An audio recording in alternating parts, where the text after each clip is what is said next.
गायत्री विद्या मंदिर उच्च माध्यमिक विद्यालय सांसद के यूट्यूब चैनल पर आपका स्वागत है। प्रिय विद्यार्थियों, आज हम कक्षा 9वीं की जो बुक है क्षितिज, उसका गद्य भाग में महादेवी वर्मा हम पढ़ेंगे। इसमें उन्होंने संस्मरण लिखा है मेरे बचपन के दिन, यानी कवयित्री जो है अपनी बचपन की जो पुरानी यादें हैं उन्हें ताजा किया है। इस संस्मरण के माध्यम से पुरानी यादों को ताजा करके और लिखा है, व्यक्त किया है। तो यहाँ पर संस्मरण यानी स्मृति, अर्थात जो पुरानी बातें होती हैं, जो पुरानी यादें हैं, उन्हें ताजा करना ही संस्मरण है। यहाँ देखते हैं महादेवी वर्मा का जन्म सन 1907 में उत्तर प्रदेश के फरुखाबाद शहर में हुआ था। महादेवी वर्मा का जन्म 1907 में फरुखाबाद, ये उत्तर प्रदेश के फरुखाबाद में हुआ था। महादेवी वर्मा को आधुनिक युग की मीरा कहा जाता है। आधुनिक युग की मीरा किसे कहा जाता है? महादेवी वर्मा को आधुनिक युग की मीरा कहा जाता है। और यह छायावादी कवयित्री है, यानी छायावाद के जो 4 स्तंभ है उसमें महादेवी वर्मा का भी प्रमुख स्थान है। इसमें छायावाद के 4 स्तंभ है, जयशंकर प्रसाद, सूर्यकांत त्रिपाठी निराला, सुमित्रा नंदन पंत और महादेवी वर्मा। यहाँ पर महादेवी वर्मा छायावादी कवयित्री है, इसे आधुनिक युग की मीरा कहा जाता है। और इनके जो काव्य रचनाएं हैं, काव्य संग्रह है निहार, रश्मि, नीरजा, दीपशिखा, यामा। इन्होंने जो रेखाचित्र और संस्मरण लिखे हैं उसमें अतीत के चलचित्र, स्मृति की रेखाएं, पद के साथी, श्रृंखला की कड़ियां हैं। महादेवी वर्मा जो है, इनकी जो यामा काव्य कृति है, यामा जो रचना है, उस पर इनको ज्ञानपीठ पुरस्कार मिला है। और इन्हें जो है भारत सरकार ने पद्म भूषण अलंकार से भी अलंकृत किया है या सम्मानित किया है। महादेवी वर्मा जो है प्रयाग महिला विद्यापीठ में प्राचार्य के पद पर लंबे समय तक कार्य करते हुए इन्होंने लड़कियों की शिक्षा के लिए काफी प्रयत्न किया। और 1987 में इनका देहांत हो गया, इनकी मृत्यु हो गई। महादेवी जी ने निहार, रश्मि, नीरजा, यामा, दीपशिखा, ये इनके प्रमुख काव्य संग्रह है। कविता के साथ साथ इन्होंने गद्य रचनाएं भी लिखी है, जिनमें रेखाचित्र और संस्मरण प्रमुख है। इनके अतीत के चलचित्र, स्मृति की रेखाएं, पद के साथी, श्रृंखला की कड़ियां, ये इनकी महत्वपूर्ण गद्य रचनाएं हैं। और महादेवी वर्मा जी को साहित्य अकादमी पुरस्कार भी मिला है और भारत सरकार द्वारा इन्हें पद्म भूषण से सम्मानित किया गया। महादेवी वर्मा की साहित्य साधना के पीछे एक और आजादी के आंदोलन की प्रेरणा है, तो दूसरी ओर भारतीय समाज में स्त्री जीवन की वास्तविक स्थिति का बोध भी है। यानी जब महादेवी जी साहित्य रचनाएं किया करती थी तो उस समय स्वतंत्रता प्राप्ति के लिए अनेक आंदोलन होते थे और महादेवी जी उनमें भी भाग लेते थे।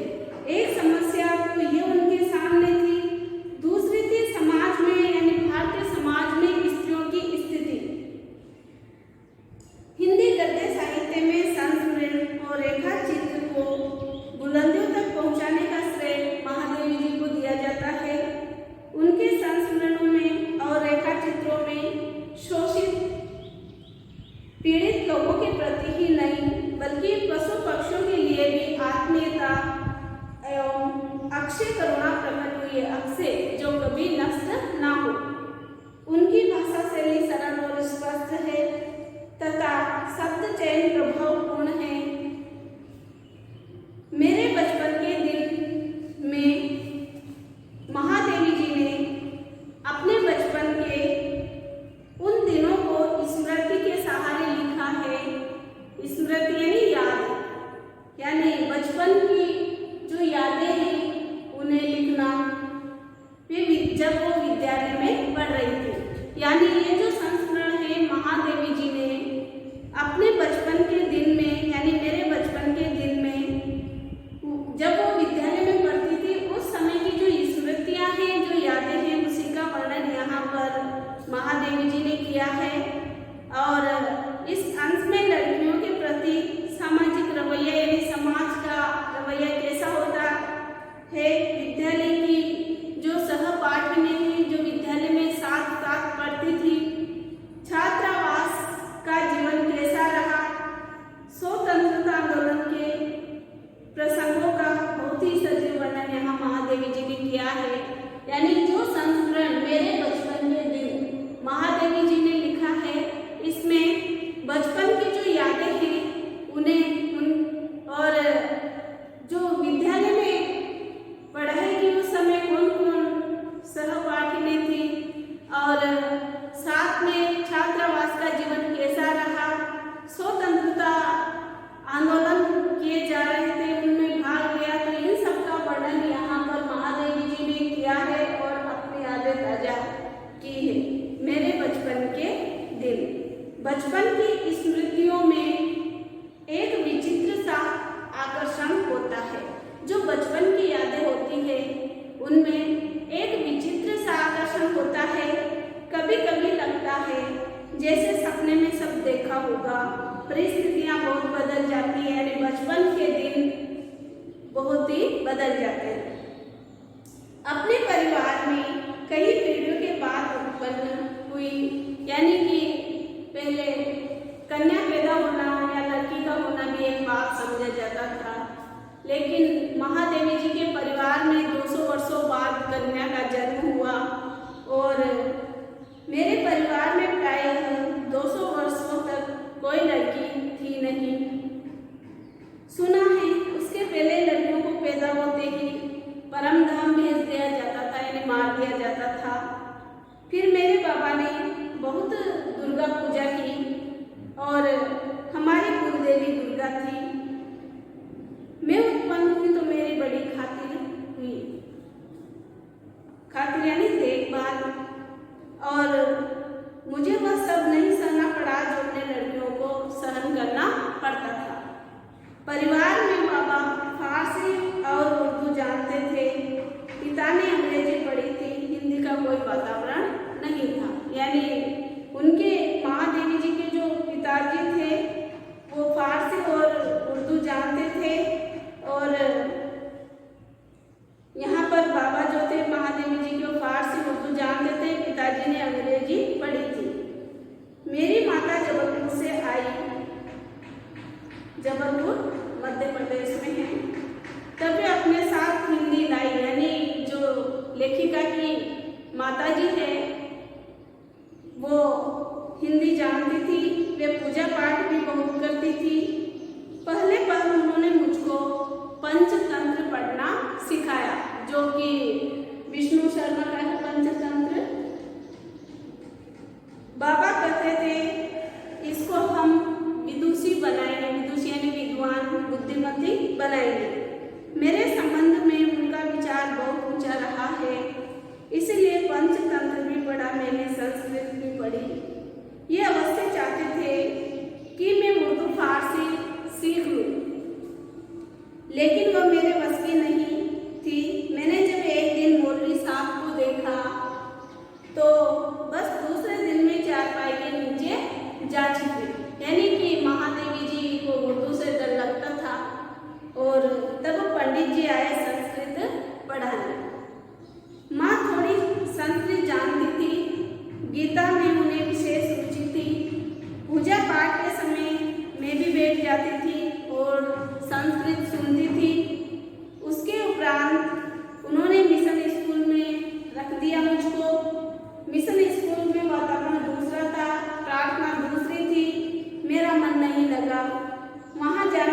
कर दिया। जाने में रोने धोने लगी। तब उन्होंने मुझको क्रॉसग्रेड गर्ल्स कॉलेज में भेजा, जहाँ मैं 5वें दर्जे में भर्ती हुई, यानी 5वीं में भर्ती हुई, दाखिला हुआ। यहाँ का वातावरण बहुत अच्छा था। उस समय हिंदू लड़कियाँ भी थी, ईसाई लड़कियाँ भी थी। हम लोगों का एक ही मेस था, यानी जहाँ पर खाना खाया जाता है मेस, उस मेस में प्याज तक नहीं बनता था।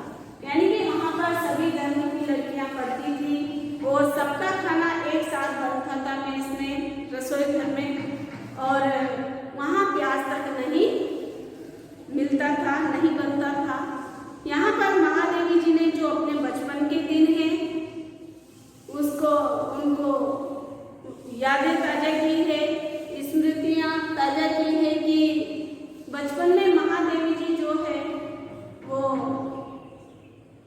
उर्दू फारसी बाबा सिखाना चाहते थे, लेकिन नहीं सीखी। जैसे ही मौलवी साहब आए और महादेवी जी चारपाई के नीचे जा चुकी, पंडित जी आए, संस्कृत पढ़ी माँ के साथ साथ, और लेखिका की माँ जो जबलपुर से आई थी वो संस्कृत जानती थी। यहाँ पर जो है 5वीं कक्षा में मिशन स्कूल का वातावरण जब लेखिका को पसंद नहीं आया तो क्रॉसग्रेड गर्ल्स कॉलेज में भेज दिया। 5वीं श्रेणी में दाखिला मिला, प्रवेश मिला। वहाँ छात्रावास के हर एक कमरे में हम 4 छात्राएं रहती थी। वहाँ पर जो छात्रावास था उसमें एक कमरे में 4 छात्राएं रहती थी। उनमें भले ही साथिन सुभद्रा कुमारी चौहान इनको मिली, यानी छात्रावास में जो इनकी साथिन, एक कमरे में 4 लड़कों को रखा जाता था, तो इनकी जो साथी थी साथ में रहने वाली वो सुभद्रा कुमारी चौहान इनको मिली। 7वें दर्जे में भी मुझसे 2 साल सीनियर थी, यानी जब मैं 7वीं में थी तो वो 2 साल सीनियर थी। वे कविता लिखती थी और मैं भी बचपन से तुक मिलाती आई थी, यानी महादेवी भी थोड़ा गा लेती, लिख लेती थी। बचपन में माँ लिखती थी, पद भी गाती थी। मीरा के पद विशेष रूप से लेखिका की माँ गाया करती थी। सवेरे जागिए कृपा निधान, पंछी बन बोले, यही सुना जाता था, यानी यही पद महादेवी जी की माँ गाया करती थी। सवेरे सवेरे प्रभाती गाती थी, यानी सवेरे गाती थी। शाम को मीरा का कोई भी पद गाती थी। सुन सुनकर मैंने भी ब्रज भाषा में लिखना आरंभ कर दिया, यानी ब्रज भाषा के पद जब, मीरा के पद जब महादेवी जी सुनती थी तो उन्होंने भी ब्रज भाषा में लिखना आरंभ किया। यहाँ आकर देखा कि सुभद्रा जी खड़ी बोली में लिखती थी, मैं भी वैसा ही लिखने लगी। लेकिन सुभद्रा जी बड़ी थी, प्रतिष्ठित यानी सम्मानित हो चुकी थी, उनसे छिपा छिपा कर लिखती थी मैं। एक दिन उन्होंने कहा, महादेवी तुम कविता लिखती हो? तो मैंने डर के मारे कहा नहीं। अंत में उन्होंने मेरी डेस्क यानी टेबल या मेज की किताबों की तलाशी ली और बहुत सा निकल पड़ा उसमें से। तब जैसे किसी अपराधी को पकड़ते हैं ऐसे उन्होंने एक हाथ में कागज लिए और एक हाथ से मुझको पकड़ा।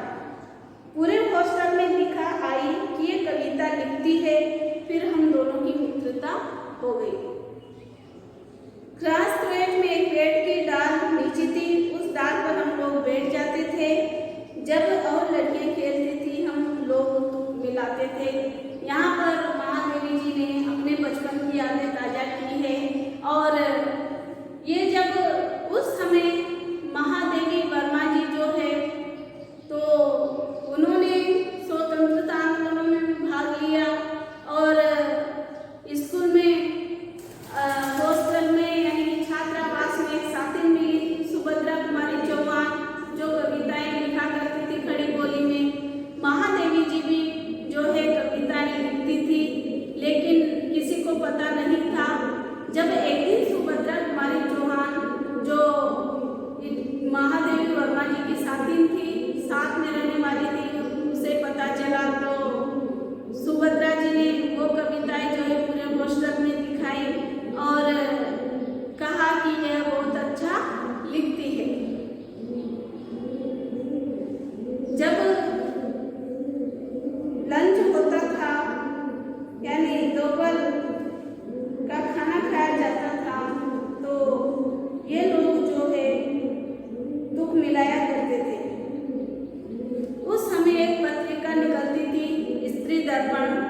उसी में भेजते थे, यानी जो भी कविताएं लिखी जाती थी वो स्त्री दर्पण नामक पत्रिका में भेजी जाती थी। अपनी तुकबंदी भी छप जाती थी। फिर यहाँ कवि सम्मेलन होने लगे तो हम लोग भी जाने लगे। पहले कवि सम्मेलन होते थे तो उनमें ये कवियत्री महादेव वर्मा और सुभद्रा कुमारी चौहान भी जाया करती थी। हिंदी का उस समय प्रचार प्रसार था। मैं सन 1917 में यहाँ आई थी। उसके उपरांत गांधी जी का सत्याग्रह आरंभ हो गया था। आनंद भवन स्वतंत्रता के संघर्ष का केंद्र हो गया। आनंद भवन जो था वहाँ से स्वतंत्रता आंदोलन के लिए, संघर्ष के लिए प्रयास किए जाते। जहाँ तहाँ हिंदी का प्रचार चलता था, कवि सम्मेलन होते थे। क्लास पीरियड से मैडम हमको साथ लेकर जाती थी। हम लोग कविता सुनाते थे। कभी वहाँ पर उस कवि सम्मेलन के हरिबोध जी अध्यक्ष होते थे, कभी श्रीधर पाठक होते थे, कभी रत्नाकर जी होते थे, कभी कोई होता था। कब हमारा नाम पुकारा जाए बेचैनी से सुनते रहते थे। मुझको प्रायः प्रथम पुरस्कार मिलता था। 100 से कम पदक नहीं मिले होंगे उसमें। कहने का भाव ये है कि महादेवी वर्मा जी जो है वो कविता लिखने लगी और जो कवि सम्मेलन होते थे उनमें भाग लेती थी, उनमें जाती थी।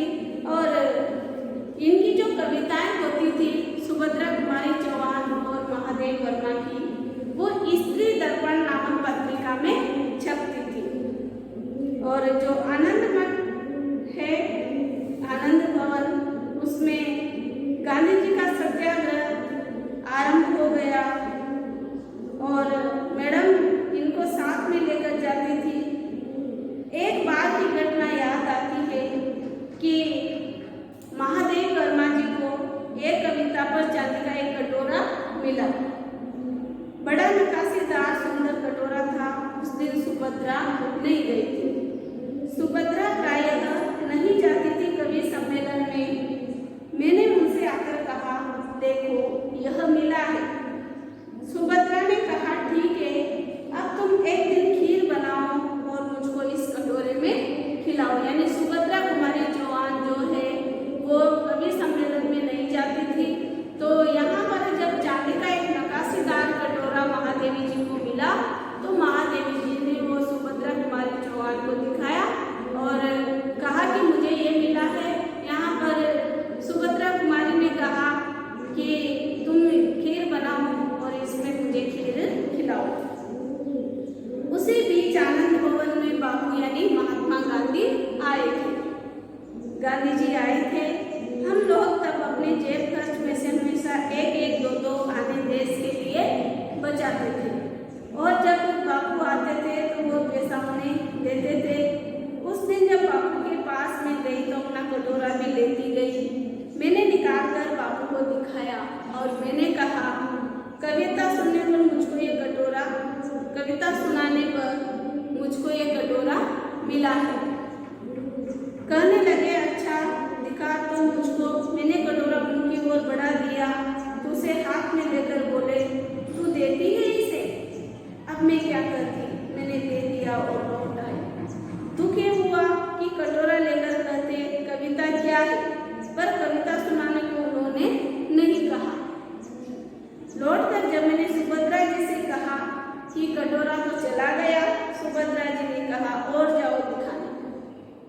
फिर बोली, देखो भाई, खीर तो तुमको बनानी होगी। अब तुम चाहे पीतल की कटोरी में खिलाओ या फिर कोई से भी बर्तन में फूल के कटोरे में खिलाओ। फिर भी मुझे मन प्रसन्नता हो रही थी कि पुरस्कार में मिला। अपना कटोरा मैंने बापू को यानी गांधी जी को दे दिया। यानी कि सुभद्रा जी गाने कवि सम्मेलनों में नहीं जाती थी और जब महादेव वर्मा जी जाती थी तो एक दिन महादेव वर्मा को जो है एक चांदी का बहुत ही अच्छा नक्काशीदार कटोरा मिला। वो लेकर के आनंद भवन में महात्मा गांधी को दिखाने गए। महात्मा गांधी को दिखाया तो उन्होंने रख लिया और वो वापस महादेव वर्मा जी वापस आ गई। सुभद्रा कुमारी चौहान और महादेव वर्मा दोनों में वार्तालाप होता है कि भाई महादेवी जी कहती है कि कटोरा तो गया, यानी बापू को दे दिया। तो यहाँ पर सुभद्रा कुमारी चौहान कहती है कि चाहे तुम मुझे जो है पीतल की कटोरे में खिलाओ खीर या फिर फूल के कटोरे में खीर तो खिलानी है। सुभद्रा जी छात्रावास छोड़कर चली गई। तब उनकी जगह एक मराठी लड़की जेबुनिसा हमारे कमरे में आकर के रहने लगी। कुछ ही दिनों बाद सुभद्रा जी ने छात्रावास छोड़ दिया और उनकी जगह एक मराठी लड़की थी, जेबुनिसा था उसका नाम, जो वहाँ आकर के और महादेवी जी के साथ रहने लगी। वह कोल्हापुर से आई थी। जेबुन मेरा बहुत सा काम कर देती थी, यानी जेबुनिसा महादेवी जी का काम कर दिया करती थी। वह मेरे डेस्क यानी मेज साफ कर देती, किताबें ठीक कर देती थी। इस तरह मुझे कविता के लिए कुछ और समय मिल जाता था। जेबुन मराठी शब्दों से मिली जुली हिंदी बोलती थी। मैं भी उससे कुछ मराठी सीखने लगी थी, यानी महादेवी वर्मा जी भी मराठी सीखने लग गई थी। वहाँ एक उस्तानी थी जो जिन्नत बेगम। जेबुन जब इकड़े तिकड़े लोगर जैसे मराठी शब्दों को मिलाकर कुछ कहती है मराठी शब्द है, तो उस्तानी जी से टोके बिना नहीं रहा जाता। वो कहती वाह देसी कौवा मराठी बोली। जेबुन कहती थी नहीं उस्तानी जी मराठी कौवा मराठी ही बोलता है, यानी मैं मराठी हूँ और मराठी ही बोलती हूँ, मराठी भाषा ही बोलती हूँ। जेबुन